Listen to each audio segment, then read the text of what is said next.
আপনারা যারা caption font তৈরি করতে চান তার জন্য এই ভিডিওটা আপনারা দেখেন। দিচ্ছি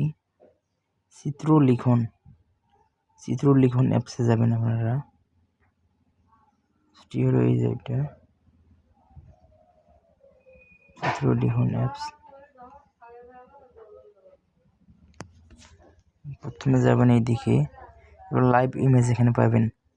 সরাসরি ইমেজ যদি চান আপনারা নেবেন, আপনারা গ্যালারি থেকেও যেতে পারবেন। দেখেন আমি একটা দেখাই দিয়েছি ক্যাপশন, আপনাদের সাইজ এখানে ছোট বড় করতে পারবেন। এইখানে চাপ দেবেন।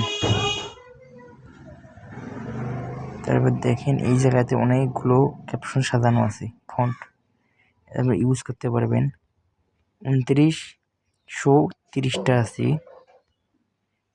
এভাবে ব্যবহার করতে পারবেন।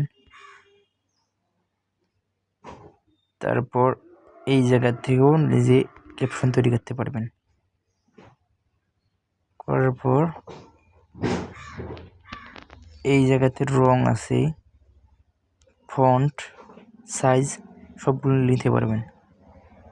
এটার একটাই সুবিধা যে আপনারা এখানে লাইভ ইমেজ পাবেন, তারপর রং পাবেন, ফন্ট পাবেন, সবগুলো অনেক আছে, আকর্ষণীয় বিষয়। সো ভালো লাগলে ভিডিওটা শেয়ার করে দিবেন, পাশে থাকবেন।